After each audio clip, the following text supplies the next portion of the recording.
Boa noite a todos. Dando continuidade ao ciclo de conferências Encontros com Herculano Pires, teremos hoje a palestra O Sentido da Vida, baseada no livro O Sentido da Vida. O conferencista de hoje é Alessandro César Bigueto, que é pedagogo e filósofo de formação e trabalha como professor e escritor. Muito bem, boa noite a todos. Na verdade é um prazer, né? O prazer é meu estar aqui. E um imenso prazer, né? Porque estar na casa de Herculano não é qualquer coisa. Motivo de humildade, né? E de algum orgulho, porque estar aqui eu que agradeço e sou eternamente grato por Deus ter me concedido esse momento. E para falar de uma obra tão bela, que é O Sentido da Vida, e que me agrada sobremaneira, até porque sou filósofo, né, e pedagogo. Então, acho que essa obra tem muito de filosofia e tem muito de educação também, tem muito da visão do educador, que acho que Herculano sintetizava tão bem. Como filósofo, eu até me arrisco a dizer que no Espiritismo não houve ninguém superior. Com esta visão filosófica que ele teve, com todo respeito aos grandes espíritos que estiveram, seguidores de Kardec, né? Mas Herculano, para mim, foi o principal filósofo do Espiritismo, que tinha maior clareza filosófica e profundidade. Então, essa é uma obra que me agrada muito, e ela tem uma temática filosófica por excelência, tá? Que é: qual é o sentido da vida? A pergunta que o Herculano se faz aqui, que é a pergunta que ele, que ele pretende investigar e que ele se propõe a discutir, é qual é o sentido da vida. Assim, ele diz o seguinte: olha, muitos homens construíram sistemas de explicações e tentaram responder essa questão. Existiram vários sistemas filosóficos que tentaram responder qual é o sentido da vida. E desde os gregos, né? Ele tinha clareza disso e estava absolutamente correto. Se nós formos à literatura antiga, lá dos gregos, há 2.500 anos atrás, nós vamos nos deparar com esta pergunta já clara entre os filósofos gregos: qual é o sentido da vida? Então, Sócrates, por exemplo, que foi talvez o maior filósofo de todos os tempos, né? Tanto que a filosofia é dividida antes de Sócrates e depois de Sócrates. Sócrates se colocava exatamente essa questão, né? Platão, por exemplo, lá na República, no Mito da Caverna, ele está fazendo uma síntese da filosofia socrática, mas se nós formos olhar com bastante cuidado este mito, ele está descrevendo o sentido da vida. E o sentido da vida que Platão já se perguntava e depois respondia no Mito da Caverna é muito semelhante até ao que Herculano traça. Lógico que Herculano traça de outra maneira, né? Traça a partir do Espiritismo, mas é muito semelhante. Então, essa pergunta é uma pergunta que começa lá com os gregos antigos, perpassando vários sistemas filosóficos, Epicuro, que inclusive o Herculano analisa aqui, e outros tantos, né? E que ela tem uma atualidade até hoje, né? Porque na filosofia é um pouco diferente do que é na ciência, né? As perguntas não são muitas vezes superadas, né? Na ciência, o sujeito faz uma pergunta, você estuda um cientista do século XVIII, por exemplo, século XVII, mais com curiosidade histórica do que, na verdade, com preocupação que aquele sistema ainda tenha validade. Muitas vezes já foi superado. Mas na filosofia não. As perguntas filosóficas são colocadas e recolocadas e retrabalhadas e portanto, têm uma atualidade, né? Então são reconstruídas através dos tempos. Então Herculano se coloca uma questão que tem uma validade ainda muito grande, né? Qual é o sentido da vida? E ele coloca isso de uma maneira brilhante, uma perspectiva inédita e sensacional, que é a partir do próprio Espiritismo. Quer dizer, será que o Espiritismo tem alguma coisa a responder em relação ao sentido da vida? Ou qual é a contribuição que o Espiritismo pode dar em relação a isso? E aí o Herculano faz isso tentando comparar e analisar alguns sistemas filosóficos para fazer lá, mostrar o que o Espiritismo contribuiu, qual é a contribuição que o Espiritismo tem a dar. O primeiro sistema filosófico que ele discute, e ele volta lá aos gregos para fazer isso, porque, por incrível que pareça, as três principais respostas para esta pergunta, do ponto de vista filosófico, já estavam colocadas pelos gregos, por incrível que pareça, né? Os filósofos foram retomando, foram aprofundando, etc., mas as três principais visões, assim, se assim a gente pode dizer, os gregos já se colocavam lá há tantos séculos, né? Então, a primeira que ele discute, e aqui é lógico, eu vou fazer uma síntese, né? Eu estou fazendo um resumo, essa obra eu teria que discutir 40 minutos para discutir essa obra, vocês sabem disso, é muito pouco, tem que ter uma capacidade de síntese enorme, então vocês me perdoem se eu não vou analisar todos os pormenores. Eu tentei fazer uma síntese daquilo que eu considerei e que eu considero mais importante. Então, o primeiro sistema que ele discute, ele chama de materialismo, né? E eu coloquei só acrescentei alguma coisinha aí, o materialismo ateu, né? Que já era o materialismo dos gregos, como Epicuro, por exemplo, tá? E o que postula esse sistema, né? Que a única realidade do universo é a realidade da matéria, tá? E que não há nada transcendente a ela. Que tudo que existe, mente, pensamento, sentimento, tudo é produto da relação do homem com a matéria, tá?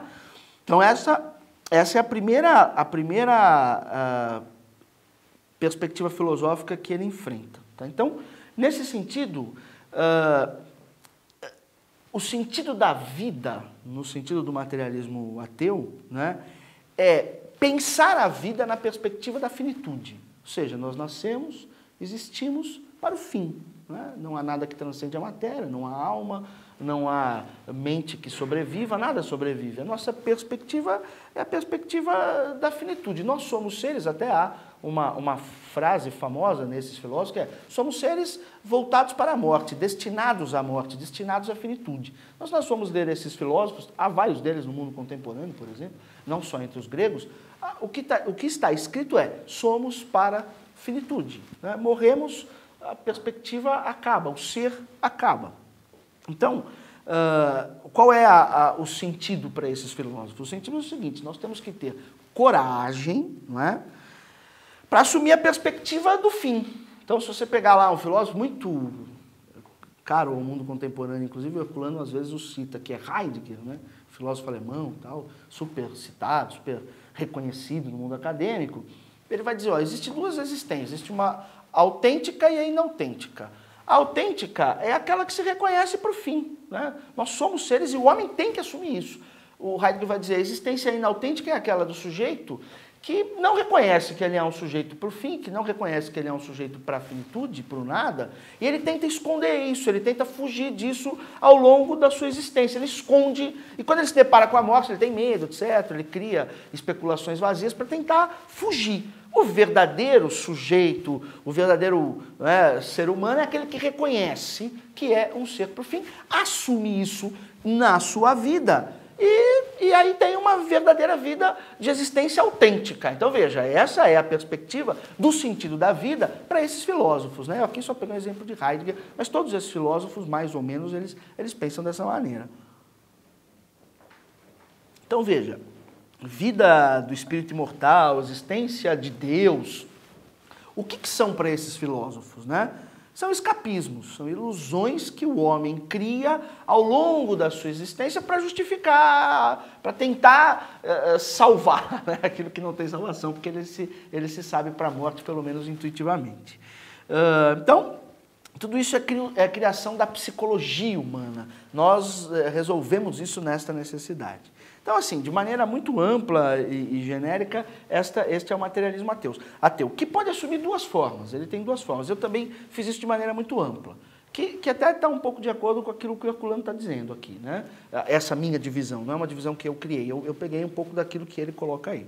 Então, existe um materialismo ateu que diz: bom, mesmo que a vida seja para o fim, para a morte, vale a pena viver. A vida, ela tem os seus prazeres, então eu não vou abandonar a vida. Essa é uma perspectiva otimista, de um materialismo ateu otimista, tá certo? Que diz o seguinte: olha, a vida pode ser gozada, ela pode ser aproveitada, ela tem as suas delícias, ela tem o seu esplendor, etc. Então, tanto do ponto de vista individual quanto do ponto de vista coletivo. Então nós temos inclusive que trabalhar para que coletivamente as pessoas vivam bem, as pessoas possam viver com uma certa dignidade, as pessoas possam viver com uma certa justiça. Esse é um exemplo, por exemplo, do marxismo, né? Que é um materialismo ateu que se encaixa nesta corrente, mas que diz o seguinte, olha, não é por isso que nós vamos abandonar a vida, nada disso, tá? Então, o que deve ser valorizado neste materialismo? A gente chama esse materialismo ateu, mas humanista, de um humanismo. Por quê? Porque valoriza o homem, valoriza a sua força, seu poder, nega a Deus, mas reconhece que o homem tem força, tem poder, etc. Então, é uma espécie de humanismo, ou é um humanismo, né? Então, de maneira muito genérica, quais foram os filósofos que defenderam essas teses aqui, né? O Epicuro, que o Herculano cita aqui, né? Entre os gregos, se a gente vê aqui um pouco mais perto de nós, na modernidade, no fim da modernidade, um filósofo iluminista chamado Diderot, né? Francês, depois o Marx, Comte, Nietzsche e até o Heidegger, são filósofos que poderiam se encaixar, que são mais próximos de nós, são contemporâneos, e poderiam se encaixar exatamente nessa corrente. Esta corrente tem força no mundo? Pra caramba! Talvez essa seja a corrente com maior força no mundo que nós vivemos, tá? Do ponto de vista filosófico, eu estou aqui falando como um filósofo, né? Do ponto de vista da massa em geral, claro que essa perspectiva passa mais intuitivamente, ou passa de maneira que manipula-se, mas as pessoas nem têm consciência que vivem uma vida desse tipo, né? E há um materialismo que a gente pode chamar ateu também, mas pessimista. Esse ainda é da pior espécie, né? Esse é mais severo, tem um fator mais complicador aí, né? Por quê? Porque ele é frustrado, ele é amargurado, ele é desiludido. Ele diz o seguinte, a vida, não adianta negar Deus e achar que eu vou salvar o homem, né? Se eu nego Deus, eu mato o homem também. E mato todas as possibilidades do homem neste mundo, tá certo? Então, é uma filosofia que diz o seguinte, a vida é destituída de sentido, ela não tem sentido. Viver o que é a vida? A vida é necessidade sem fim. Então, se você pegar, por exemplo, o filósofo alemão Arthur Schopenhauer, ele vai dizer exatamente isso. A vida, ela é necessidade, quando eu preencho uma necessidade, surge outra necessidade. E quando eu preencho aquela, surge outra, e é um pêndulo entre a necessidade e a dor, necessidade e a dor, necessidade e a dor. Isso é a vida, por exemplo, para esses filósofos.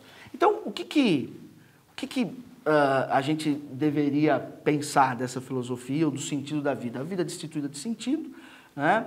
E o que sobra para a gente, para alguns desses filósofos, o que sobra, porque para o primeiro grupo, o que sobra ainda é lutar pela vida. A vida tem um certo gozo e tal. Para esses não tem nada. Então o que sobra? Sobra que diante da dor, diante do sofrimento, quando se tornar extremo, esses filósofos vão dizer até há a possibilidade de se matar e desertar da vida e pular fora dela. Tá? Então o Schopenhauer, por exemplo, vai pensar nisso. Tá? Então essa é uma corrente que o Herculano analisa. Ele analisa uma outra corrente aqui no livro, logo de entrada, porque ele analisa as principais correntes, né, que é o ceticismo, que é uma corrente muito próxima deste ateísmo pessimista, vamos dizer assim, tá? Porque o que pensa, e ele cita aqui, inclusive, que é o principal filósofo, que é um grego do século IV a.C., que é o Pirro de Elis, tá? Aqui está como Pirron. Eu não sei aí não sei se é porque é uma escrita mais antiga, se traduzia assim, hoje tirou o N, eu não sei se ali, não sei exatamente, mas é o Pirro de Elis, que foi o principal filósofo desta corrente cética. O que esses caras pensam? Eles pensam o seguinte, olha, o ser humano é um ser que nós acreditamos que ele tem uma capacidade racional e, portanto, de interpretar o mundo, de interpretar a vida e, portanto, de conhecer, e que este conhecimento racional que nós podemos ter gera conhecimento da vida, gera conhecimento da existência. Ele vai dizer, olha, isso é uma ilusão, segundo o Pirro, né? E o Herculano vai depois combater essas visões aí, exatamente essas, né? Para depois fazer a proposta espírita e mostrar como é que a proposta espírita vai esclarecer, vai nos trazer convicções mais sólidas, né? Então ele vai dizer o seguinte, olha, a razão não pode conhecer, nós não podemos conhecer a realidade, não é possível produzir conhecimento seguro da realidade, não é, nenhuma espécie de juízo. Portanto, a vida, querer entender o sentido da vida é absurdo, é ridículo. Por quê? Porque a vida nem tem sentido, e se tiver, segundo Pirro, nós não podemos conhecer. Que sentido é esse? A razão não traz segurança nenhuma para que a gente possa conhecer o sentido da nossa existência. Então, é bom a gente entender bem isso filosoficamente, porque às vezes o ser humano é acometido por esse tipo de teoria, né? Às vezes está na televisão, às vezes está num filme, às vezes está num livro, e a boa parte das pessoas nem sabe, porque desconhecendo, não sabe qual é o antídoto para isso. Então nós somos acometidos por esse tipo de filosofia sem saber. A boa parte dos seres humanos são levados a esse tipo de coisa, de angústia, de amargura diante da existência, porque não tem nada de sólido que possa enfrentar esse tipo de teoria, esse tipo de tese, que é muito forte no mundo que a gente vive. Então, exatamente nessa perspectiva não há esperança, né? Porque a gente não pode conhecer mesmo. A existência é um fardo que eu tenho que aceitar, ponto. É um fato consumado. Nada que eu faça pode mudar, pode melhorar, nada disso. Eu aceito e pronto, acabou. Da mesma maneira, então, o que resta para Pirro, por exemplo, de novo, que é grego, mas que essa corrente tem uma implicação até hoje, né? A academia hoje é muito forte ainda, eu tenho que assumir uma posição de indiferença diante da vida. Indiferença diante da dor, indiferença diante de tudo, indiferença diante do meu próximo, indiferença diante das coisas que estão acontecendo no mundo. Eu devo assumir esta perspectiva. O Herculano analisa isso aqui muito bem. Ele era muito conhecedor de filosofia, né? Então ele tem total clareza para entender isso. E aí, diante de uma dor, diante de uma doença, do mesmo jeito que os outros, os pessimistas, né? Porque essa também leva a um pessimismo, leva a uma indiferença.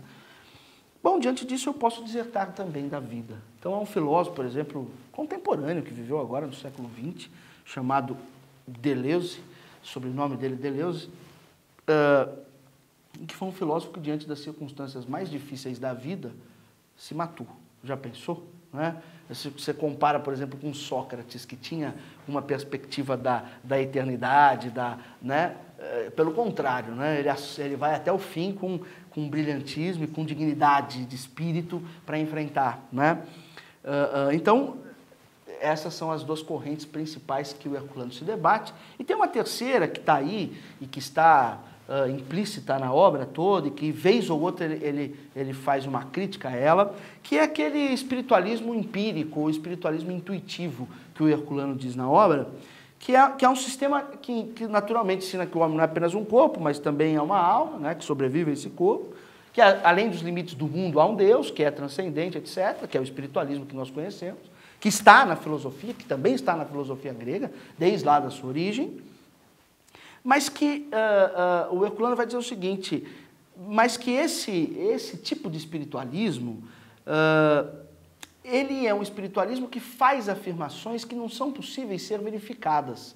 Não tem clareza, né? Não há prova para esse espiritualismo, não produz a prova. Né? Então, a perspectiva existencial do espiritualismo, que é o espiritualismo da teologia e de outras religiões, muitas vezes, não está muito claro, é muito abstrato. Não é? Então, ele acaba caindo quase que num vazio. Né? O sujeito tem essas perspectivas, assume essa ou aquela religião, mas, no fim, quando vai viver a sua vida, não tem muita perspectiva de existência, porque aquilo não é sólido, aquilo não é profundo, aquilo não tem raízes. Não é?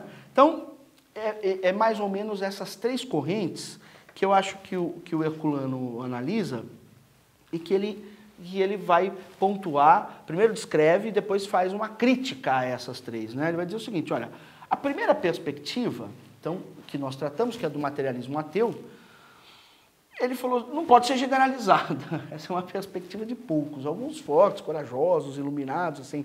Ele até faz uma piadinha com isso, né? Faz uma provocação. Podem assumir essa perspectiva, tudo bem, para alguns até ela cabe. Mas se para todo mundo ela fosse generalizada, imagine como é que o ser humano viveria. Aliás, o próprio Kardec já faz uma análise dessa em Obras Póstumas, quando ele aponta os caminhos para a humanidade, as 5 alternativas para a humanidade. Kardec também, tão brilhante quanto era, já consegue perceber que uma destas alternativas era essa. E ele diz lá, olha, se essa for o caminho da humanidade, nós vamos ter problema, porque se generalizar isso na história humana e nas relações humanas, isso é um problema danado, não é? Isso é um problema grave. Por quê? Porque os homens vão passar a viver as suas vidas sem razão, sem lógica, sem nenhuma perspectiva e até próximo de uma loucura generalizada, e isso é um problema, porque do ponto de vista coletivo não é possível, né? Porque quando o homem pensa que o ser é para a morte, é para o nada, o que o homem tem é desesperança, é angústia. Então o homem vai passar a viver uma vida angustiada, né? Desesperançada, ou seja, isso é um problema para a humanidade. Se nós pensarmos bem, esta alternativa foi a escolhida, de certa maneira, pela humanidade. Tanto é que nós vivemos num momento que isso aqui está muito impregnado na alma humana. Tanto é que as pessoas estão... Se você perguntar para boa parte dos seres humanos, para jovens, eu tenho muito contato com jovens, com adultos também em faculdade, etc. Se você pergunta qual é o sentido da vida, o sujeito tem muita dificuldade para responder, né? E para muitos, o sentido da vida é desesperança, sabe? É um nada, não tem perspectiva. E nunca houve na história da humanidade uma sociedade com tanta tecnologia, com tantas coisas, mas tão angustiada, mas com tanta desesperança. Então veja, de um lado, aquele espiritualismo, esse que ele cita aí, não ofereceu nada de sólido, de prova, para que o homem pudesse enraizar isso na sua alma e ter força para viver. Do outro lado, essas doutrinas se disseminaram de um tanto, né, a um tal ponto, que criaram isso nos corações humanos, né, a desesperança. Então, o sujeito que vive sob essa perspectiva vive muito mal, né, e aí nós podemos ter problemas graves. Bom, a segunda corrente, que é a cética, da mesma forma, o Herculano vai dizer, olha, pressupõe aí uma vida egoísta, né? Uma vida indiferente, uma vida sem a menor, serve para um sujeito que tem um temperamento frio, ele até usa esse termo aqui. Mas para a coletividade, nós não suportaríamos uma coisa como essa. E a terceira alternativa, que é essa do espiritualismo mais genérico, né? Ele vai dizer, olha, ele é muito especulativo, então, como ele não prova suas afirmações, ele é muito abstrato, não sustenta, é ilógico e não dá força para compreender a vida. Então, até aqui, nós estamos na parte que o Herculano está analisando aí as doutrinas, as correntes, e está fazendo a sua crítica a elas. Todas críticas muito procedentes, né? E todas críticas muito importantes. E aí o Herculano passa, então, a tentar entender isso do ponto de vista espírita, né? Aqui fazendo essa discussãozinha didática, essa abordagem didática, porque isso está perpassando a obra toda, né? Isso não está exatamente no momento do livro, né? Isso está perpassando toda a obra. Então veja, o Herculano vai dizer o seguinte, olha, o espiritismo ele surge na Terra e já surge como filosofia. O que é bastante interessante, porque se nós pensarmos, isso até para nós brasileiros, né, que olhamos para o espiritismo muitas vezes como religião, né, ou como mais uma religião, e que o entendemos como uma religião tradicional, infelizmente, né, com todo respeito, erramos feio. O próprio Herculano diz isso aqui, diz, olha, o espiritismo não é uma religião no sentido tradicional do termo. Primeiro ponto. Segundo ponto, o espiritismo nasce como uma ciência, nasce como uma filosofia, né? Aliás, se a gente fosse fazer lá a maneira como Kardec coloca, primeiro é uma ciência, da ciência se extrai a filosofia, para se extrair os princípios morais e a religião. O Herculano faz isso aqui, destrincha isso, discute isso muito bem. Então ele surge como uma filosofia, e portanto, se ele surge como uma filosofia, ele surge como uma interpretação da vida. Então, ou seja, o espiritismo é um conjunto de conhecimento, é uma doutrina, seja lá como nós queremos chamar, mas é filosófica e ele surge como uma interpretação da vida, da existência. Então, o Herculano vai dizer, desde a sua origem, com Kardec, ele já oferece uma alternativa a esses sistemas que estavam aí até então. E foi uma alternativa importantíssima, como a gente vai começar a discutir aqui. Então, ele ofereceu uma alternativa filosófica para todos esses sistemas que vinham sendo construídos na história da humanidade, né? E foi algo que deu para nós uma alternativa sólida, profunda, né? Como a gente vai discutir aqui. Então, para Herculano, é perfeitamente possível recolocar a pergunta filosoficamente sobre qual é o sentido da vida na perspectiva do espiritismo. Tá? Por quê? Porque o Espiritismo é uma filosofia, uma interpretação da vida. E se nós entendemos bem o Espiritismo, ele está fazendo, sim, uma abordagem de qual é o sentido da nossa vida. Né? Por que nós estamos aqui, para onde nós vamos, etc. Ele está respondendo qual é o sentido da vida, de maneira profunda, de maneira filosófica, etc. Tá? Então, e o Herculano faz isso, na minha maneira de entender, né? Kardec faz isso, mas Kardec não teve tempo de abordar todas as perspectivas filosóficas. Ele sabia disso. O Espiritismo toca todos os pontos da ciência, da filosofia, da religião, da moralidade, etc. O Kardec tinha essa noção, mas ele não teve tempo de fazer isso. E o Herculano faz isso muito bem. Né? Ele vai lá e complementa, porque ele vai dizer o seguinte, olha, é possível, então, de maneira inédita, olhar para isso do ponto de vista espírita. E o que o Espiritismo tem a responder em relação a isso? Ao discutir isso, eu só queria pontuar uma coisa muito importante, né? A gente ainda tem um tempo bom, 20 minutos, né? Eu queria pontuar uma coisa aqui muito importante, que é o seguinte. O Herculano faz isso pela lógica espírita.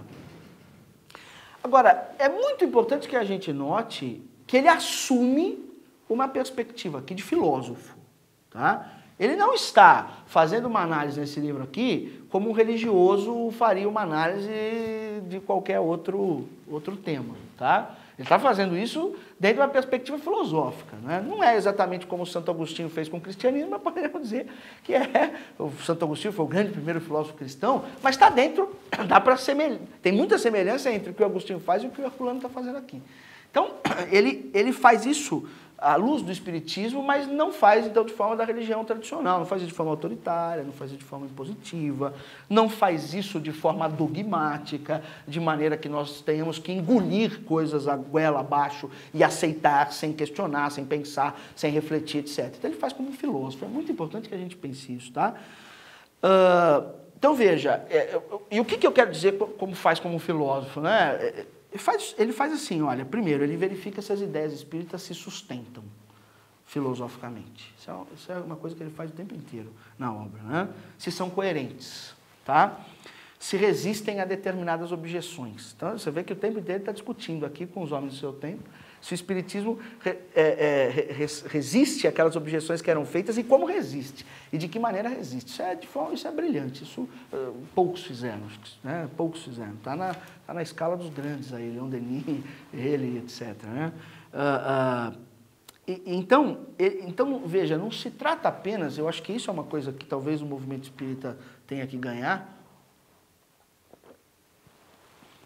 e aí todos nós, lógico que eu estou me incluindo nessa história, quer dizer, não se trata apenas de pensar espiritamente, mas de examinar como se pensa e por que se pensa. Né? Não sei se nós temos clareza disso. Né? Por que nós pensamos assim? Né? Sabe, como é que nós pensamos? Como é que o Espiritismo foi estruturado? Como é que Kardec pensou? Herculano faz isso. E isso é que é genial, né? na abordagem dele do Espiritismo e nesta abordagem aqui. Então, veja, não se trata de ter ideias espíritas, mas a gente tem que passar elas pelo crivo do exame rigoroso, para ver se tem consistência. Isso faz toda a diferença do ponto de vista do conhecimento. Se nós quisermos que um conhecimento tenha validade, nós não precisamos querer que todo mundo pense como nós. A nossa intenção não é que todo mundo seja espírita, a nossa intenção não é convencer todo mundo, etc. Mas nós temos que dialogar com a cultura do nosso tempo. Nós temos que mostrar a força lógica do Espiritismo para que tenha validade, para que os outros respeitem, mesmo sem concordar. Não é? A gente respeita determinados pensamentos sem concordar com eles. Né? E é isso que nós temos que fazer com o Espiritismo, para que o sujeito não olhe para ele e diga, isso aí é uma mistificação, é uma bobagem sem tamanho. E eu acho que esse é o esforço do Herculano. Né? Pelo menos assim eu sinto, pelo menos assim eu vejo, pelo menos assim eu leio. Então, é isso. Eu acho que esse ponto é muito importante na nossa abordagem. Tá? Então, veja, o Espiritismo oferece uma alternativa, então, diz Herculano, muito consistente a esses sistemas, tá? Porque é uma visão perfeitamente, logicamente delineada em seus contornos e baseada numa coisa que é fundamental, que nós também temos discutido pouco, que é a pesquisa, que é a observação sistemática, que é o estudo sério do fenômeno espiritual, mediúnico, etc. Então, o Herculano vai dizer, esse é o ponto básico, porque a partir dele você tem... Se nós compararmos isso com o espiritualismo tradicional, o espiritualismo afirmou a alma, afirmou, mas provou, não provou, não teve como provar, não tinha. Tudo bem, a gente até pode ir lá em Platão discutir uma certa prova lógica, mas a prova factual, a prova profunda, a prova da observação, a prova científica, Platão não conseguiu gerar. Platão não tinha condições para isso naquele tempo, ele tinha que gerar uma prova filosófica, e já estava bom demais. Não é? E o Kardec não, o Kardec, quando ele pega essa temática, que já é uma temática histórica, profunda da nossa história, que muitos não deram a importância que deveriam ter dado, ele faz isso provando, ele faz isso mostrando a evidência, ele faz isso estudando com profundidade, com seriedade, gastando um largo tempo da sua vida meditando naquilo, observando aquilo, e, portanto, ele gera uma prova da existência do espírito. E, consequentemente, ele gera uma prova da sua imortalidade. Não é? O Herculano vai dizer exatamente isso aqui. E a imortalidade para o Espiritismo e a sobrevivência para o Espiritismo, ela está em fatos concretos, em fatos observáveis, em fatos até que podem ser reproduzidos para ser estudado como se faz ciência qualquer coisa. Né?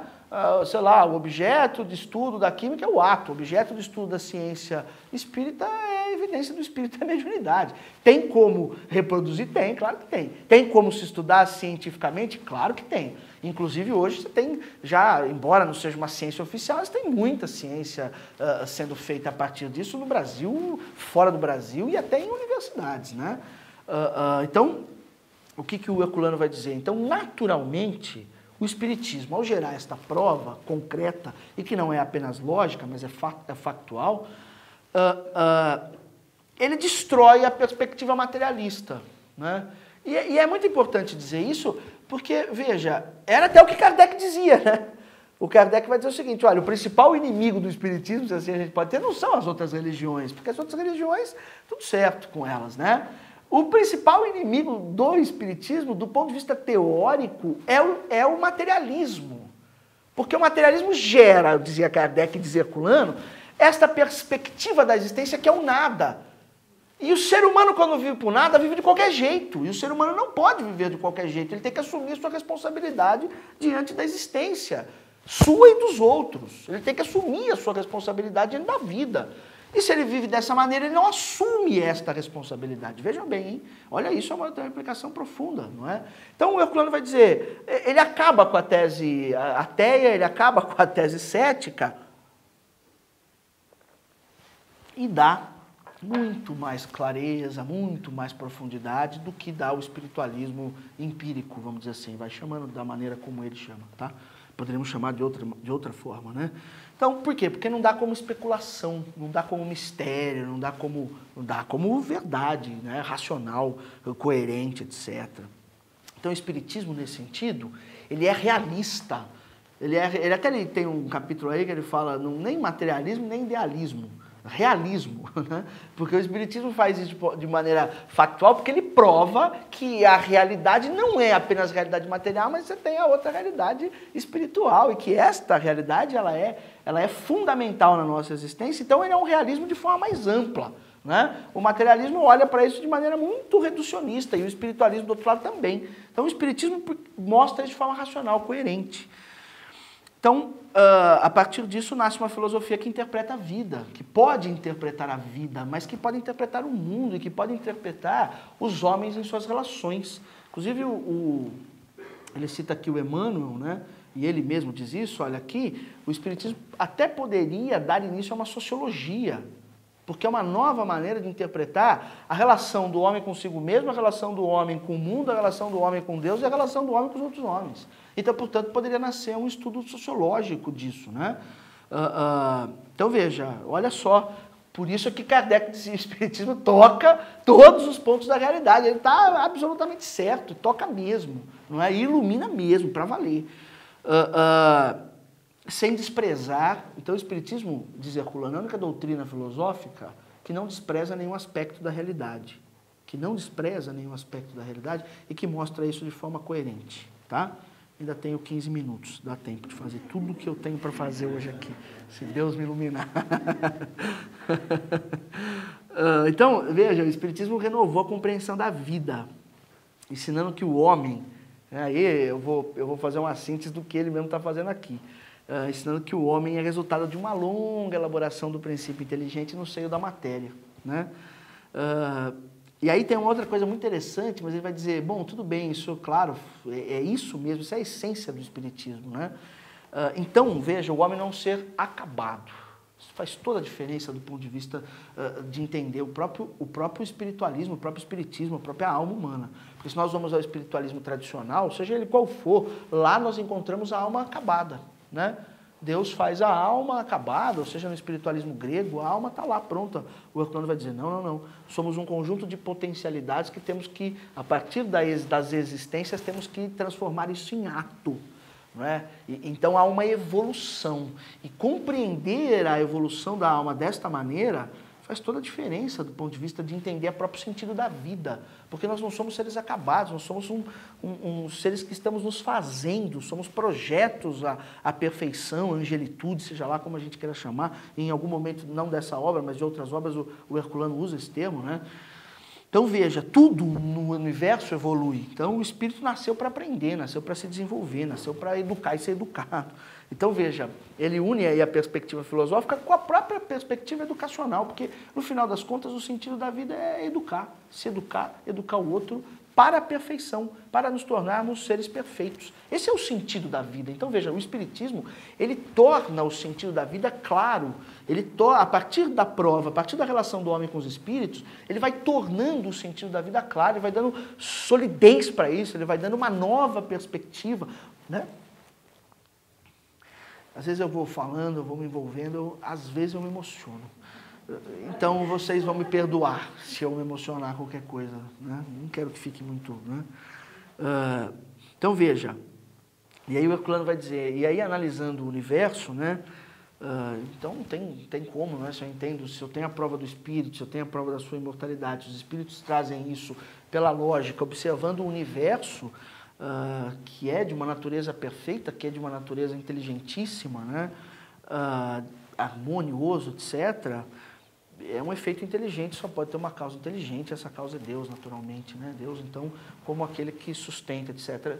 E esse é um argumento que está em Herculano, naturalmente está em Kardec, e olha, está em Platão. Já volto lá em Platão, Platão usa exatamente isso.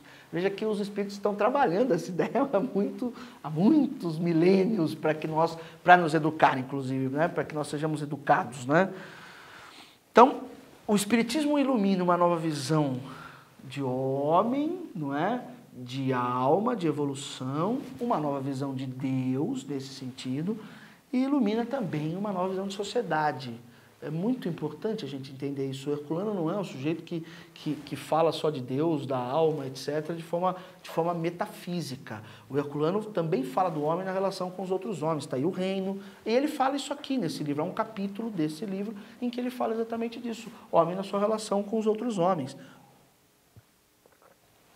E que o Espiritismo, né, na sua lógica, ele vai iluminar o homem para que ele possa criar uma sociedade mais justa, né, mais fraterna e mais igualitária, né?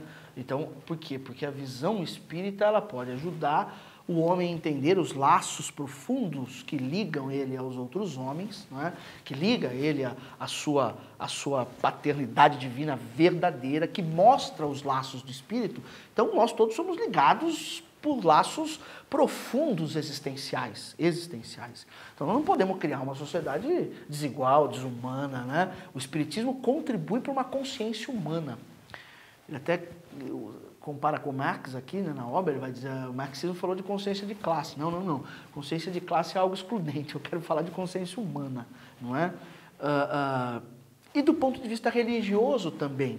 Porque o Espiritismo, né, que ele diz aqui, né, a obra do Espírito da Verdade, ao Consolador Prometido, ligando o Espiritismo ao próprio cristianismo, né, ele ensina, assim como ensina o cristianismo, que a coisa mais importante da vida é a ligação com Deus, né? É amar a Deus sobre todas as coisas e o próximo como a si mesmo, ou seja, relação com Deus, relação com os outros e relação consigo, né? Porque ele também tem que se amar, ama a si mesmo como ama, né? Então veja, que coisa belíssima, isso é uma obra linda, linda, linda, eu estou aqui estragando, na verdade.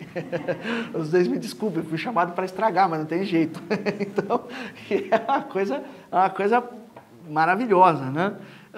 E que dessa forma, né, nossa ligação com Deus é a ligação profunda, é uma relação visceral, assim como é a relação com os outros homens.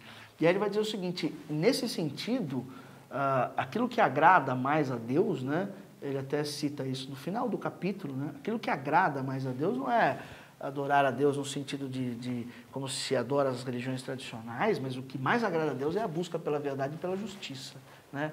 É a vivência da verdade e da justiça, tá? É isso que agrada mais a Deus.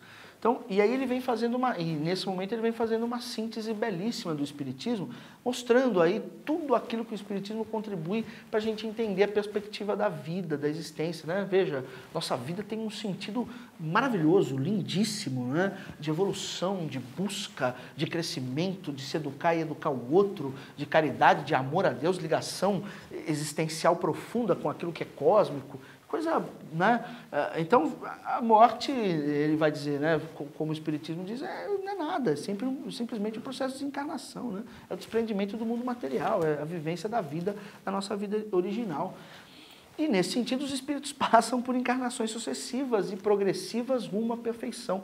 Então, de novo, esse elemento é muito importante, esse elemento não há em nenhum espiritualismo que a gente conheça, que entenda que a alma evolui, e mais, evolui progressivamente, evolui nas sucessões de vidas, não é que ela vai tendo no mundo, indo e voltando neste mundo, mundo espiritual e mundo material, rumo à perfeição. Não há espiritualismo que pense assim, não há nenhum deles. Né? Mesmo se for a Pitágoras, que pensa a perfeição, ou Platão, mas pensa isso quase num sentido de... Pitágoras no sentido quase que de você tem uma vida aqui boa, né? De iluminação e chega à perfeição. Ele até entende a vida sucessiva, porque há reencarnação em Pitágoras, há em Platão, mas não há sentido de evolução progressiva. Isso só o Espiritismo dá. E Herculano enxerga isso de maneira brilhante, de maneira maravilhosa, né? De maneira perfeita, né? Então, a lei da vida é a lei da reencarnação, que é esse resultado, não é? Então, veja, nesse sentido, nós, seres humanos, somos seres mergulhados no tempo, não é?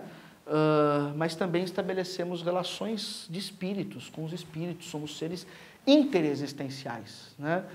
Para cunhar um termo do existencialismo, né? Porque tem uma influência grande da filosofia existencialista, então nós somos seres interexistenciais, que existimos aqui, no tempo com os outros, na existência, abertos para a existência, mas a nossa abertura não se dá só aqui nesta existência, nossa abertura se dá num outro plano, no plano espiritual, também somos abertura para o mundo espiritual, a mediunidade, etc. Né? Então, esse é um outro ponto. Então, e isso é muito importante. Por quê? Porque os espíritos, eles também participam da nossa vida, né? Eles também participam da vida humana, também nos influenciam para o bem e para o mal, também nos iluminam, nos esclarecem, etc. Então, veja que todo esse conjunto de coisas que eu estou falando até aqui vai nos desvendando, descortinando uma nova perspectiva da existência que nenhuma outra doutrina... Que nenhuma outra... empolgação, né? Mas ainda bem que eu tenho um outro copo d'água aqui, porque sem água não fala. Mas que nos ilumina, discutindo uma nova perspectiva da existência que nenhuma outra filosofia mostrou até hoje, nenhuma outra filosofia nos deu com tanta segurança, com tanta profundidade. Ainda tenho 5 minutos e vou acabar. Então, nós espíritos, além de sermos influenciados, nós, né, espíritos encarnados, além de sermos influenciados com os espíritos, podemos nos comunicar com eles, a mediunidade, eles podem nos trazer conhecimento, né, podemos aprender com eles de várias maneiras, né? Então, é uma síntese maravilhosa do próprio espiritismo, né? E nesse sentido, a prece, né, tem uma força vibratória que ajuda o homem a atrair, a afastar as influências dos maus espíritos. Cada homem vive sob a perspectiva de uma proteção, de um espírito protetor, Herculano diz aqui, né? Então veja, de novo, esse conjunto de coisas vai nos dando um novo significado para a nossa vida. Faz a gente entender a nossa vida em profundidade. Relação com o mundo, relação com os outros, relação consigo, relação com Deus. E a lei da evolução do espírito, basicamente, ela é feita pela lei de caridade e pela lei de amor, né? Porque é assim que o espírito evolui, né? Kardec já dizia, né? Fora da igreja, dessa ou daquela denominação religiosa, fora da caridade, fora da lei de amor. É assim que há salvação, vamos dizer, se assim nós podemos chamar de salvação, porque no nosso caso, salvação não cabe, né? Não é salvação, é evolução, é progresso, é autoeducação, é educação, né? Então, e aí o Herculano vai dizer, tem uma outra perspectiva importante, que é o universo que é infinitamente habitado, né? Então, nossos laços sociais, vamos dizer assim, espirituais, se agigantam ainda mais, não se dão só aqui, não se dão só com Deus, mas se dão com todos os espíritos do universo, né, que habitam o cosmos, né? E, então isso é importantíssimo. E aí o Herculano vai dizer, ó, nós como espíritas, né, qual é o nosso papel, né? Primeiro é trabalhar profundamente para que esse conhecimento seja solidificado no mundo, seja levado, etc., né? Então, trabalhar pela nossa vida e trabalhar pela vida dos outros. Essa é a primeira coisa belíssima que ele diz, que é a nossa perspectiva existencial. E segundo, que todo homem, por mais simples que ele seja, ele pode vivenciar isso, ele pode ser exemplo disso, né? Como os cristãos sempre foram, os primitivos, etc. Então, nós podemos ter uma vida de exemplo de justiça, uma vivência espiritual de amor, né? de vivência mediúnica bela, de contato com o próximo generoso, solidário. Então, veja, esse é o sentido para nós da vida, né? Então, com tudo isso, o Herculano vai dizer, olha, não tem como, o Espiritismo oferece uma nova concepção da vida, né? Do mundo, da espiritualidade, e que é capaz de transformar a Terra. Então, a grande missão do Espiritismo é essa. Não é fácil, mas estamos trabalhando para isso, não é? A grande missão nossa é essa, de esclarecer, de ser o sal da Terra, né? O fermento que vai levedar essa massa. Nossa função aí é muito importante. Por quê? Nós podemos renovar a perspectiva do sentido da vida. Então, o Espiritismo, primeiro, ele tem que cumprir essa missão, né? Ajudar a Terra, ele fala isso aqui, inclusive, né? Ajudar a Terra, deixar de ser um planeta de expiação para ser um planeta de regeneração. Acho que essa é a primeira grande tarefa. E a segunda tarefa que está aí, né? Que ele mesmo diz também, né? Que a cosmovisão espírita consola o aflito, né? Dá prova significativa da imortalidade para dar um novo sentido da existência, né? Renova a explicação da vida, mostra um caminho da evolução humana e, mais do que isso, abre a perspectiva, né, nossa, para o infinito, né, para os mundos habitados, para o universo sem fim. Não é? Então veja como o Espiritismo dá uma prova e é uma doutrina filosófica capaz, né, de destruir aquela que foi colocada no mundo de maneira tão pequena, né, do materialismo, do ceticismo, etc. Então, agiganta a nossa perspectiva da existência. É isso.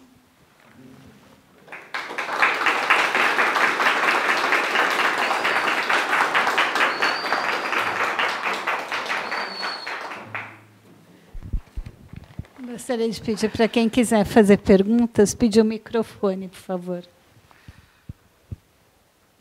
Espero que tenha perguntas para a gente ter uma conversa aí, né? Senão parece que eu, né? Ou parece que eu fui muito chato, ou parece que eu já, né? Muito parabéns, viu, Obrigado, pela sua exposição. Obrigado. E eu ia perguntar o seguinte, o budismo não se aproxima dessa ideia do espiritismo, evolução pela reencarnação, etc.?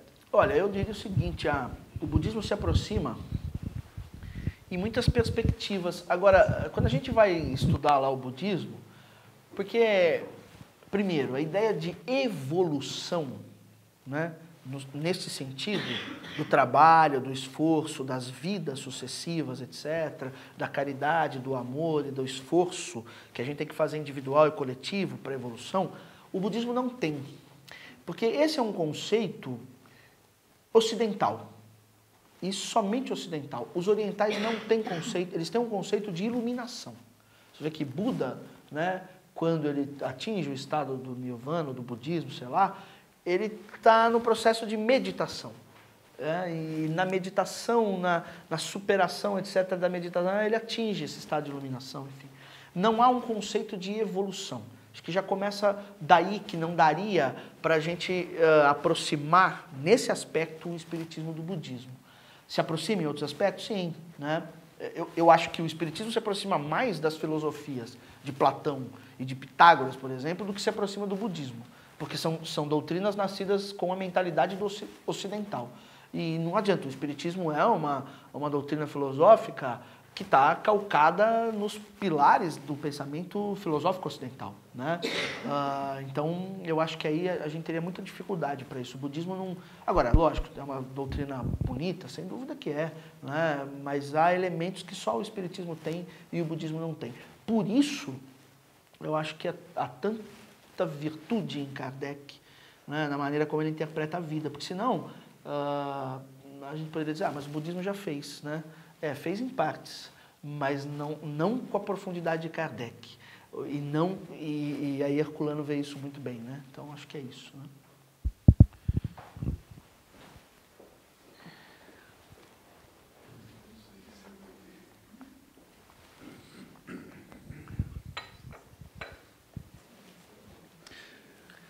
Eu estou com pouca voz. Tudo bem. Boa noite, Alessandro. Boa noite, viu? O tema da sua palestra é o sentido da vida. Lembrando que se pode fazer um paralelo com Leon Denis, o porquê da vida. Esse sentido da vida, você entende também que é uma missão? Essa é a minha pergunta. Teria uma missão esse sentido da vida? Uma pergunta interessante. E como outra abordagem, exatamente. Eu acho que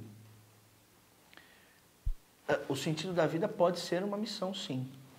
Porque, pensando aí do ponto de vista, né, daquilo que nós viemos fazer neste mundo, né, e que muitos de nós viemos fazer com consciência, traçamos aquilo que nós mais ou menos deveríamos fazer, né? Então pode ser sim, porque, veja, eu antes de nascer, tracei um sentido para a minha existência. Eu pensei um sentido para a minha existência. Eu discuti um sentido para a minha existência, aquilo que o meu espírito precisaria de sentido para evoluir. Então, acho que passa muito, sim, né, o sentido da vida passa, sim, pela missão que cada um de nós temos, onde nós temos essa missão, que compromisso nós temos com os nossos semelhantes e que compromisso que nós temos com a vida em geral, né? Eu acho que sim, acho que tem tudo a ver, acho que é isso mesmo.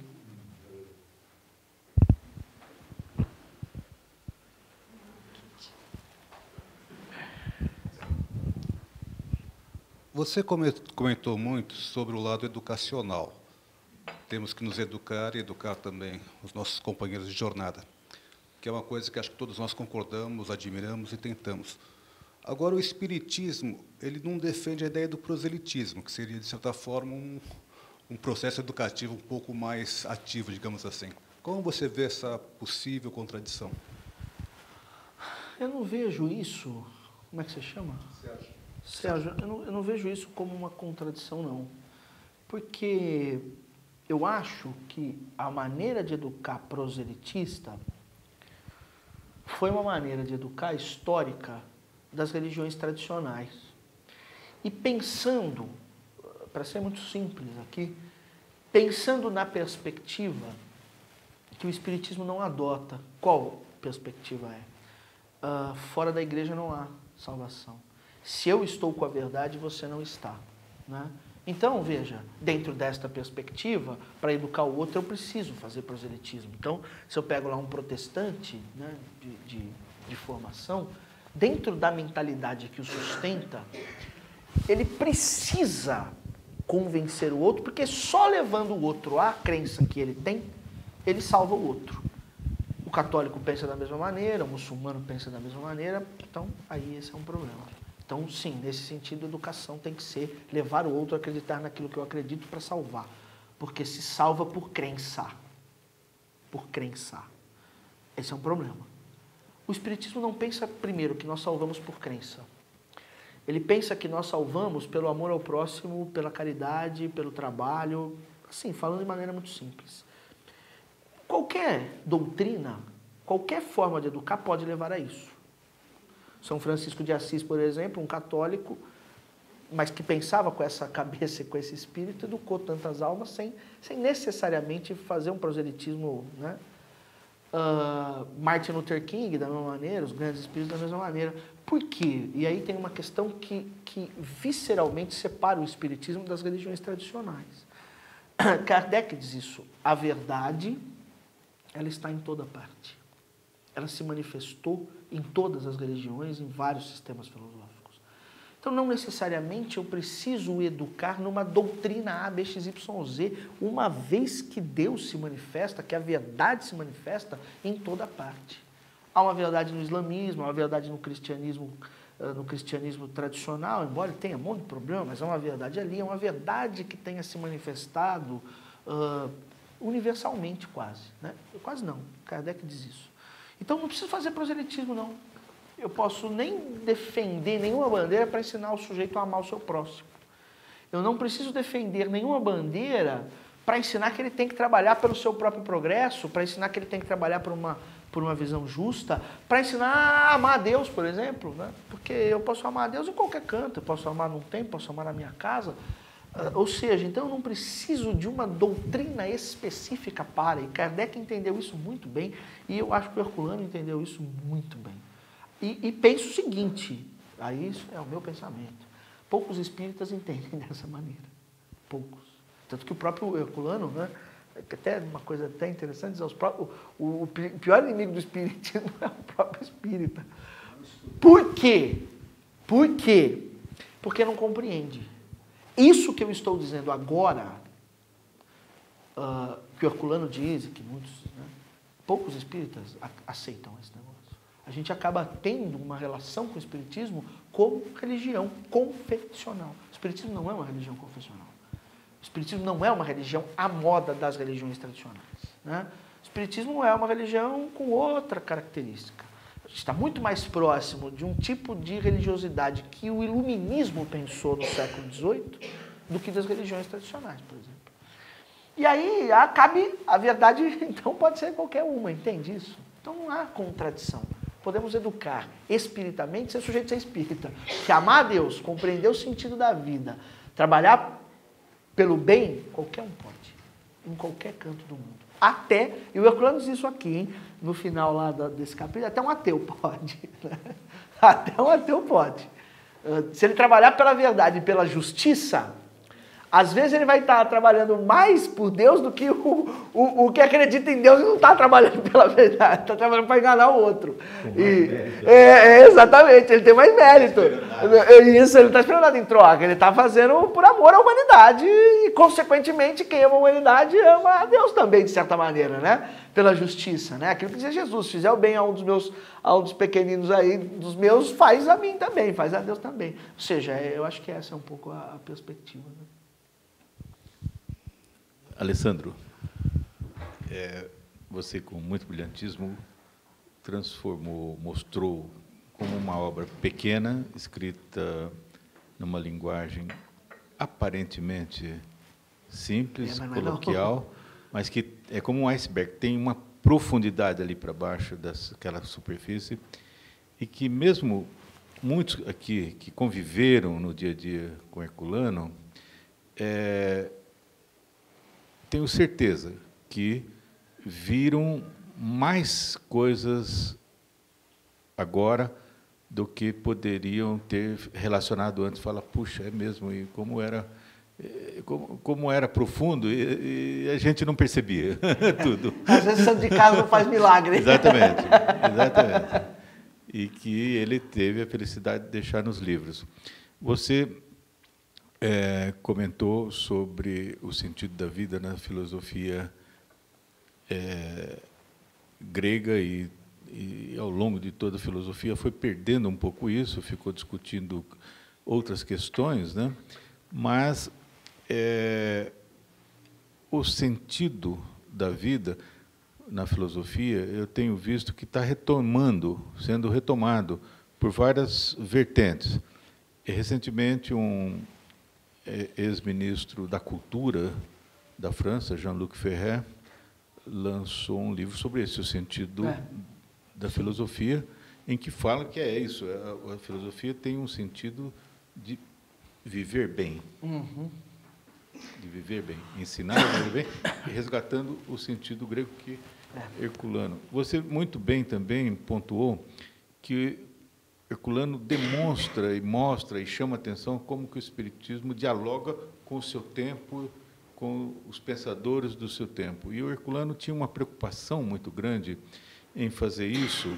Ele dizia, temos que tirar os livros espíritas da prateleira de esoterismo e religião das livrarias. Positivo. Exatamente. Isso é profundo. Tem que ir para as prateleiras de filosofia. Eu sou de total acordo com ele. E você, acho que muito bem captou todo esse espírito que eu acho que é de muita sutileza. Como você mesmo lembra, no final aqui, você disse, não é mais o materialismo o inimigo do espiritismo, são os espíritas que adotam teses infusas, confusas, e é o espiritismo com água com açúcar, e de fato, esse trabalho que você faz, essa exegese que você faz de demonstrar que Herculano está atual, está atual, ainda tem muito para ser, assim como Kardec, naturalmente, né? Quer dizer, você está de parabéns. Muito obrigado. Realmente foi de muito brilhantismo isso. Obrigado, muito obrigado. Eu que agradeço, porque... Tão jovem e tão sábio. Mas, de fato, alguém mais quer falar? Não, eu estou aqui com esse aqui, né? Essa lapela aqui. De fato, né? Eu penso o seguinte, vejo assim, nós nos distanciamos demais. Eu acho que o movimento espírita, há poucos lugares como esse, que nós estamos aqui hoje, em que há a possibilidade de uma discussão filosófica, em que há a possibilidade de uma discussão com maior profundidade. Acho que é coisa por aí, com pouca compreensão, com uma visão muito religiosa, mas religiosa naquele sentido tradicional que a gente discutiu aqui, né? Paroquial, confessional, né? Poucos espaços, infelizmente, no movimento espírita. O espiritismo foi perdendo o vigor filosófico, né? Acho que Herculano foi uma mente, não é porque eu estou aqui que eu estou falando isso. Se ele a obra dele é absurda. Primeiro a simplicidade, segundo a profundidade. Ao mesmo tempo, uma coisa com a outra. Não é um filósofo que escreve coisas enroladas, difíceis. A moda de Kardec, né? Simples, mas de uma profundidade. Um livro desse está para ser discutido um ano, praticamente. É um livro pequeno, né? Sei lá. Aqui ele tem quantas páginas? 130. Aqui, se fosse maiorzinho, teria quantas, né? Mas de uma profundidade, de uma capacidade de síntese filosófica, de análise filosófica, né? Eu acho que Herculano está entre, não é brincadeira, como filósofo do espiritismo é o principal. Não tem alguém mais que ele. Não tem mesmo. Com todo respeito ao Leon Denis, mas o Leon Denis tinha uma intuição, uma profundidade, mas é diferente. Você vê que é uma escrita intuitiva, né? Mas com precisão filosófica, entendendo os movimentos filosóficos, dialogando com o seu tempo, entendendo a contribuição do espiritismo, não tem igual Herculano, não tem mesmo, não é brincadeira. E acho que o movimento espírita está distante, está aquém. E não compreende, mas nem lê Herculano, né? A gente está aqui na casa do Herculano, as pessoas estão aqui interessadas em Herculano. Se você for sair daqui, o pessoal não está interessado nisso, o pessoal não está interessado em nada. Acho que o movimento espírita perdeu, acho que o nosso trabalho, e acho que é o trabalho do Herculano, eu me lembro, né? Naquele livro, quando ele fala a Pedagogia Espírita, quando ele fala do esforço dele, da discussão, que não aparecia ninguém, que ninguém ia, né? Dá para entender bem o que ele está dizendo, embora não tenha vivenciado isso. Não como encarnado, né? De repente estava lá como espírito de alguma maneira, não sei. Mas veja isso, nosso esforço, acho que o esforço é exatamente esse. E ele ainda deve continuar sendo esse por um bom tempo. Não há sinais de que isto vá mudar, de que isto, pelo contrário, acho que essa vivacidade, essa profundidade, nós ainda temos que trabalhar por isso, muito. Porque o futuro do Espiritismo depende disso, né? Como o futuro do cristianismo dependeu da profundidade filosófica do Santo Agostinho, né? Porque se não fosse, teria se perdido. Porque ela precisa da força filosófica. Porque, como dizia o Kardec, não adianta, é a filosofia que mostra a lógica, que convence, que sustenta, que dá base, que dá profundidade. Não tem outra maneira, não é aqui fazer elitismo. Porque você pode fazer filosofia de maneira simples, de maneira palatável, de maneira como o Herculano faz. Toda obra dele, não tem uma obra de Herculano, nossa, bem, sobre o existencialismo, né? É um pouco mais complexa, porque ele usa termos do existencialismo. Tudo bem, tá certo. Mas do ponto de vista geral, é perfeitamente possível ser compreendida, né? Agora, nós espíritas também, não sei, a gente acha muito assim, vamos na boa fé, vamos fazendo, né? Não estudamos, não nos preparamos, não nos formamos, porque você precisa de formação filosófica para entender a profundidade dessa obra. Não adianta só conhecer o Herculano, você precisa de profundidade filosófica para entender o que ele está dizendo aqui. Se você lê sobre Epicuro e não conhece a filosofia de Epicuro, o que adianta? Se você lê sobre o Pirro e não entende quem foi, não entende o que ele está dizendo, se você não entende com quem ele está dialogando, o que ele está falando, não entende. Então, nós espíritas, é urgente que a gente se prepare, é urgente que a gente estude, é urgente que a gente pesquise. Sabe, é urgente que a gente vá para a universidade, debater. O Herculano fez isso, né? Formado pela USP, pelo amor de Deus, não é? Sabe, professor. Quer dizer, é isso que nós estamos precisando, penso eu, no Espiritismo, porque senão vai acabar caindo nessa coisa água com açúcar, mística, e que qualquer um fala qualquer coisa, todo mundo bate palma, acha maravilhoso. Aí não dá. E eu acho que o Espiritismo, se for assim, não cumpre o papel que Herculano diz aqui. Não vai ajudar o planeta, não vai educar os seres humanos, não vai contribuir para que o planeta amadureça espiritualmente, não é?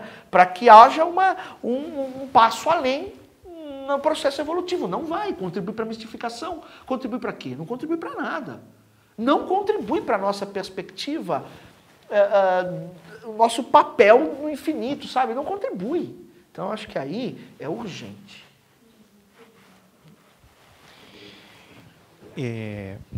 Você comentando sobre o budismo, eu me lembrei de Herculano no livro O Mistério do Ser entre a Dor e a Morte, né, que ele se refere aos bonzos, né, os monges budistas, e ele fala que é muito interessante o afastamento, né, do apego à matéria, mas não se produz iluminação apenas com o afastamento da realidade para a gente penetrar o pensamento no cosmo, né? Quando ele diz, né? Que é a iluminação, né? Exato. Quando ele diz literalmente que a gente cresce efetivamente integrados no processo da existência, né? Uma frase dele no livro. Isso aí. Eu queria saber de você o seguinte: na obra de Kardec, como ele era um homem do século XIX, existe muito, em todo o painel da literatura de Kardec, as cores do positivismo, que é absolutamente natural, porque ele era, como todos nós, um homem do seu tempo. Uhum. Eu queria saber se você pensa, e como é que você enxerga isso na obra de Herculano, se você pensa na necessidade para os dias de hoje, na hora que a gente veste o pensamento espírita com a roupagem da evolução dos tempos, se a gente tem a necessidade de fazer essa flexibilização sobre essas tintas, essas cores positivistas. Porque na hora, por exemplo, que Allan Kardec diz assim, contra fatos não há argumentos, né? A gente sabe hoje, cientificamente, filosoficamente, contra fatos há muitos argumentos, né? Que a ciência não é baseada em evidências, que a ciência baseada em evidências é uma das abordagens, mas existem outras abordagens, né? O método fenomenológico, né? A medicina centrada na pessoa. Então, eu queria que você comentasse se você sente essa necessidade, na hora que a gente vai vestir o pensamento com a roupagem contemporânea, em flexibilizar essas cores positivistas do século XIX, e se você vê que Herculano Pires fez esse movimento, esse esforço na obra dele. Puxa vida, cara, sua pergunta é para me matar, porque eu precisaria de uma palestra inteira, não é tão simples respondê-la. Eu vou tentar. Bom, primeiro, em relação a Kardec ao positivismo. De fato, isso que você disse, se eu for olhar filosoficamente para isso, dizendo, olha, contra fatos não há argumentos, filosoficamente isso hoje não tem valor. Dependendo da perspectiva que eu adote. Não tem mesmo. Há outras coisas em Kardec que também não tem valor, por exemplo, a lei de causa e efeito. Da perspectiva filosófica contemporânea, isso não existe. Jamais poderia fazer uma afirmação, se eu estivesse adotando uma discussão filosófica contemporânea, eu jamais poderia dizer, por exemplo, olha, há um efeito inteligente, tem uma causa inteligente, essa causa pressupõe... Não poderia, porque não há relação de causa e efeito na filosofia contemporânea. Não há. Então, esse é um ponto. Então, pegando Kardec em relação ao positivismo... Agora, veja, eu acho que Kardec, em relação ao positivismo, ele tinha uma influência positivista na perspectiva, quando ele está afirmando, olhando para o estudo do objeto, do fenômeno. Aí é uma abordagem positivista. Olha, a observação, a experiência, etc., leva ao conhecimento. E eu acho que, aí é a minha percepção, eu acho que Kardec para por aí. Por quê? Porque o Kardec, na sequência, vai dizer, mas para conhecer um objeto profundamente, é preciso de uma vivência com esse objeto existencial. Isso já não é uma abordagem positivista. Essa é uma abordagem que vai muito mais no sentido existencialista, que ainda não era da perspectiva de Kardec, que está lá em Kardec e que ninguém vê, e que ninguém viu, e que ninguém explorou. Porque você dizer, olha, Kardec é positivista e colocar num saco assim, não é verdadeiro. Então, por exemplo, um outro aspecto. Kardec vai dizer a força do espiritismo, aqui eu estou pegando alguns pontos só para... Né, a força do espiritismo não está necessariamente na evidência, na prova positivista do espírito apenas, está na sua filosofia. E por trás de uma ciência há um escopo filosófico, há uma maneira de compreender o mundo, não é positivista. Isso, do ponto de vista da metodologia do conhecimento, é um passo muito além. Há um outro ponto que eu acho que Kardec deixou o positivismo e que ninguém vê também. O Kardec vai dizer, o espiritismo não é um sistema pronto e acabado. Ele está num processo dinâmico, não é um sistema. Ele está num processo dinâmico. Pode ter falhas, pode ter erros? Pode ter falhas e pode ter erros, porque este processo de conhecimento evolui, é dinâmico, portanto o conhecimento é dinâmico. Isso não está no positivismo. Kardec vai dizer, muitas vezes a questão da evidência depende de quem olha. E depende da vontade de quem olha. Isso está longe de ser positivismo. Isso está muito próximo, isso está muito mais próximo da teoria do conhecimento contemporâneo. Então, a gente tem que ter conhecimento filosófico para entender Kardec. E Kardec está muito longe do positivismo, ele concorda com o positivismo em um ponto, mas ele é muito mais amplo que o positivismo em 5, 6, 7, 8 pontos, do ponto de vista do conhecimento. Esses que eu coloquei aqui, está distante do positivismo. Entende isso? Vocês entenderam essa questão? Bom, veja bem, isso é muito importante. Por que é muito importante?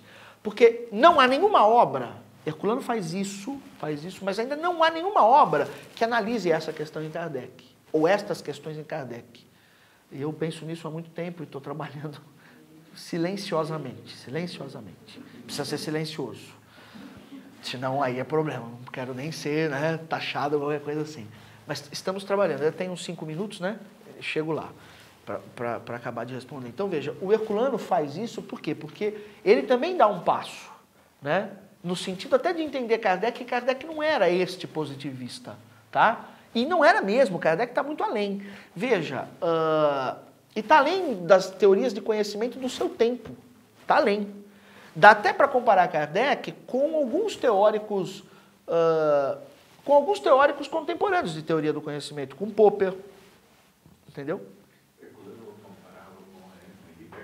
Dá para comparar com outros, Bergson. E veja bem, Herculano dá um passo além, por quê? Porque Herculano também faz essa compreensão, inclusive ele aproxima o espiritismo do existencialismo, né? Nem do positivismo, porque ele entende essa questão de maneira... Quer dizer, Herculano flexibilizou, mas porque ele compreendeu bem o espiritismo, ele compreendeu que haveria possibilidade e que, penso eu, que isto não é quebrar com Kardec. Isto é explorar Kardec melhor. É enxergar outros elementos que estão em Kardec que não se enxerga, que não se enxergou. Né? Porque simplesmente essa questão de Kardec ter afirmado essas coisas, né? Contra argumentos de uma fata, etc. Então é positivismo. Não, peraí, é um positivismo até certo ponto, ele concordava sim. Mas tem muitas coisas que ele vai além do ponto de vista do conhecimento e na elaboração do conhecimento que o positivismo não ia. Se você pegar Comte, não tem nada a ver. Então, Herculano talvez não quebrou, ele enxergou coisas, ele enxergou possibilidades no espiritismo que já estavam em Kardec. Eu acho que esse é um ponto importantíssimo da gente entender. Até da possibilidade de erro. De erro, por quê? Porque Kardec viu o espiritismo como uma ciência, uma filosofia dinâmica. É possível que tenha alguns erros? É possível, eu estou fazendo ciência, eu não estou aqui querendo ser a verdade absoluta de tudo. Não é possível negar os postulados básicos, né? Mas é dinâmico. E isso Kardec foi brilhante, brilhante. E Herculano entendeu isso de forma brilhante também. E os espíritas, infelizmente, não entendem, ou aqueles que olham com um olhar apressado não entendem. Entendeu a maneira como eu compreendo essa questão que você colocou? Eu coloquei que era Não, e está distante. É em um ponto. Mas se eu olho para outros pontos, eu começo a ver que está fora do positivismo. Está distante, começa a se distanciar muito do positivismo e se aproximar da maneira como as teorias do conhecimento do século XX entenderam o conhecimento. Claro que nenhuma delas vai entender que o fenômeno espiritual pode ser objeto de conhecimento. Aí não. Aí é o Kardec, nem o positivismo entendia assim. Isso só o espiritismo entende. Mas, de qualquer maneira, o objeto é o fenômeno espiritual. Agora, a maneira de produzir conhecimento sobre esse objeto, Kardec se distanciou muito do positivismo.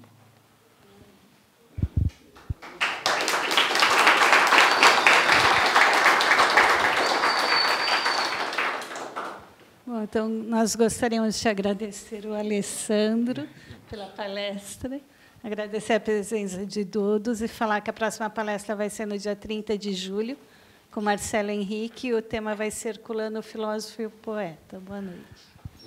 Boa noite.